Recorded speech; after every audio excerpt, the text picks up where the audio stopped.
बिस्मिल्लाहिर्रहमानिर्रहीम।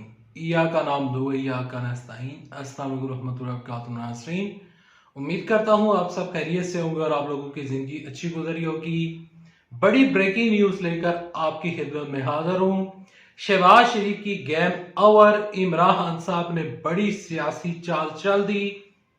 अब तक की ताज़ा तरीन सूरत क्या है, आज की बड़ी खबरें क्या हैं।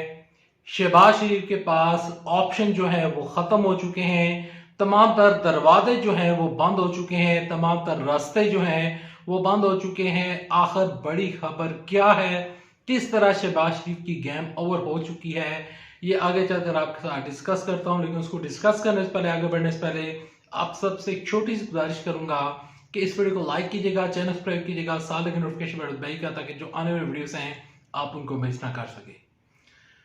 जैसा कि सारे पाकिस्तान के लोग जानते हैं कि इमरान खान साहब ने बड़ा सरप्राइज दे दिया कि मैं असेंबली को तहलील करने जा रहा हूं। तो आज जब मैं ये वीडियो रिकॉर्ड कर रहा हूं तो इमरान खान साहब का इजलास जारी है। उस इजलास में ये बाकायदा तौर पर ये जो असेंबली को तहलील करने की डेट सामने आने लगी है और बाकायदा तौर पर बताया जाएगा कि इस दिन हम असेंबली तहलील करने जा रहे हैं। और इससे पहले खबरें ये आ रही हैं कि कराची के जितने भी लोग हैं वो मुसाफी हो चुके हैं और पंजाब में भी लोग जो हैं वो इस्तीफे जमा करवाना शुरू हो पड़े हैं। और जो KPK है वहाँ से भी लोगों की बड़ी तादाद, जो कि MPAs हैं वहाँ की बड़ी तादाद जो है वो अपने अपने इस्तीफे जो हैं वो उन्होंने जमा करवाना शुरू कर दिए हैं। और चौधरी परवेज इलाही साहब इस असेंबली को तहलील करने के लिए तैयार बैठे हैं। एक तरफ से ये खबर है, दूसरी तरफ से खबर यह है कि chief election commission of Pakistan का एक बयान सामने आया है कि इमरान खान साहब या जो बंदा असेंबली भी तहलील करेगा, हम 60 दिन के अंदर अंदर इलेक्शन करवा देंगे। लेकिन जब 60 दिन के बाद इलेक्शन होंगे तो मेरे ख्याल में chief election commission of Pakistan की ये सबसे बड़ी गलती होगी और हुकूमत की सबसे बड़ी गलती होगी कि वो ज़िमनी इंतखाबात करवाएंगे। देखिए, पाकिस्तान का जो आइन है उस आइन में लिखा हुआ है कि जब भी कोई असेंबली तहलील होकर बनेगी दोबारा तो उसकी आइनी मुद्दत 5 साल होगी। अब आप असेंबली को तहलील कर रहे हैं तो पूरी असेंबलियां डिसॉल्व हो जाती हैं। जब पूरी असेंबलियां डिसॉल्व हो जाती हैं तो फिर इससे यह मुराद बनती है कि नई असेंबली बनने जा रही है। जब नई असेंबली बनने जा रही है तो उसकी मुद्दत 5 साल होती है। अब अगर ये कोई कानून में से कोई चीज निकाल कर ले आते हैं या आइन में से कोई चीज निकाल कर ले आते हैं कि इस असेंबली की 1 साल मुद्दत है, तो फिर इन केस क्या होगा? इन केस ये होगा कि तहरीक इंसाफ की इस टाइम मेजोरिटी है और जब आने वाले दिनों में फॉर एग्जाम्पल फरवरी में, मार्च में इलेक्शन हो जाते हैं, तो जब इलेक्शन होंगे तो इस टाइम अवाम की बड़ी तादाद इमरान साहब के साथ खड़े हैं। तो ये भी हो सकता है कि 210, 220, 230 इतनी सीटें इमरान खान साहब जीत लें और दूसरी जानब से मुकम्मल सफाया हो जाए। इमरान खान साहब 2 तिहाई अक्सरियत के साथ पंजाब में वापस आ जाएं। अगर इमरान साहब 2 तिहाई अक्सरियत से या 3/4 अक्सरियत से पंजाब में वापस आ जाते हैं तो फिर क्या होगा? फिर ये होगा कि इनकी रईसी कसर खत्म हो जाएगी। पंजाब में इमरान खान साहब मजीद पावरफुल होकर आएंगे। इसी वजह से और KP में भी इमरान साहब ज्यादा पावरफुल होकर आएंगे।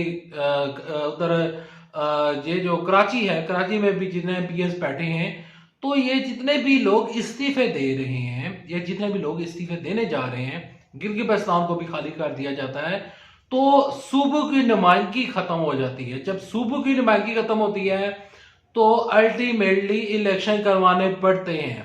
अब अगर हुकूमत इलेक्शन नहीं करवाती, हुकूमत कह रही है कि हम 6 महीने मजीद बैठेंगे, हम अपनी आईनी मुद्दत पूरी करके फिर भी हम 6 महीने मजीद बैठेंगे। देखें प्यारे पाकिस्तानियों, यहाँ पर मेरे मोअज़्ज़ज़ नाज़रीन, मैं आपको बताना चाहता हूँ कि ये लोग सिर्फ और सिर्फ अपनी सियासत यानी कि अपनी कुर्सी को बचाने के लिए बैठे हुए हैं। इनको पता है कि जब हम इलेक्शन में जाएंगे तो हमें बहुत बुरी शिकस्त होगी। इसी वजह से ये लोग बजाय असेंबली को तहलील होने से ये उस चीज को बचाने के ऊपर लगे हुए हैं। यहाँ पर मीटिंग्स हो रही हैं, आए दिन मीटिंग्स हो रही हैं। जब से इमरान साहब ने ऐलान किया है, खलबली मची हुई है। ट्विटर के ऊपर आप जाएं, हिना परवेज भट्ट साहब आती हैं, कहती हैं कि हमारे पास बंदे पूरे हैं। थोड़ी देर के बाद राना सनाउल्लाह साहब आते हैं, वो कहते हैं हमारे पास बंदे पूरे हैं। गरीदा फारूकी साहबा जो है वो आकर कहती हैं कि इमरान साहब इस्तीफे दे देंगे, समिया तहलील कर देंगे तो होगा ये कि फिर भी हाँ ये जो कौमी असम्बली है ये चलती रहेगी। ऐसे बयान आते हैं कि इनके पास सब कुछ है, लेकिन इनके पास कुछ भी नहीं है। जब अवाम की ताकत इनके साथ नहीं है तो इन लोगों के पास कुछ भी नहीं है। इनको पता है कि हम असम्बली को तहलील होने से बचा नहीं सकते, इनके पास मेजॉरिटी नहीं है। इवन के चौधरी परवेज लाई ने कल बयान जारी किया था कि जो ही इमरान साहब कहेंगे हम उसी टाइम ही असम्बलियां तहलील कर देंगे। और असम्बलियां तहलील होने के साथ साथ बड़ी खबर यह है प्यारे पाकिस्तानियों, चौधरी परवेज लाई साहब कहते हैं कि इनके अपने लोग इनके साथ नहीं है। तो ये भी हो सकता है कि पीडीएम के 10 से 15 लोग जो है वो जब तहरीक-ए-इंसाफ जिस तरह ये लाने के ऊपर बाजिद है कि तहरीक-ए-इंसाफ लाई जाएगी, असम्बली को तहलील नहीं होने दिया जाएगा, तो इस टाइम इन तमाम तर लोगों की टांगे जो है वो कांप रही हैं और इन लोगों की गेम खत्म हो चुकी है।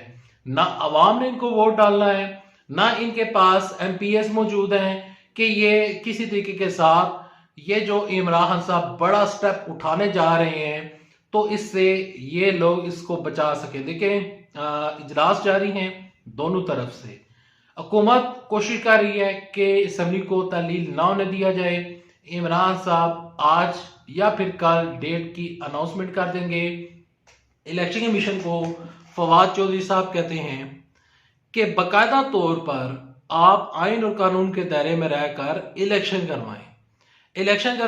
राना सनाउल्लाह की जुबान आप इस्तेमाल ना करें, राना सनाउल्लाह को आप सपोर्ट मत करें, आप उनके बंदे ना बने। आप बाकायदा तौर पर पाकिस्तान के मुलाजम हैं। फवाद चौधरी ने कहा है कि आप पाकिस्तान के मुलाजम हैं, आप इन लोगों के मुलाजम नहीं हैं, तो लिहाजा आप आइन और कानून के मुताबिक इलेक्शन करवाएं। यहाँ पर मजे की बात यह है कि chief election commissioner of Pakistan एक तरफ तो ये कह रहे हैं कि जल्दी इलेक्शन नहीं हो सकते, दूसरी तरफ ये कहते हैं कि 2 महीनों के अंदर हम इलेक्शन करवा देंगे।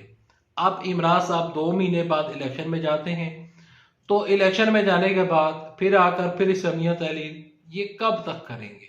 कब तक ऐसा निज़ाम चलता रहेगा? इसका सबसे बड़ा इसका जो नुकसान है वो सबसे बड़ा नुकसान बराह रास्त पाकिस्तान की आवाम को हो रहा है। तो पाकिस्तानी आवाम का सोचें, आपस के लड़ाई झगड़े जो है उसको ख़त्म करें, टेबल के ऊपर मिलकर बैठें, इलेक्शन की डेट दें और निज़ाम को बेहतरी की जानब लेकर जाएं ताकि पाकिस्तान खुशहाल हो। वीडियो पसंद आई इस वीडियो को लाइक करें, चैनल सब्सक्राइब करें, साथ लगे नोटिफिकेशन बटन दबाइएगा ताकि जो आने वाली वीडियोस हैं आप उनको मिस ना कर सकें। अल्लाह हाफिज़। पाकिस्तान जिंदाबाद, अफवाज पाकिस्तान जिंदाबाद।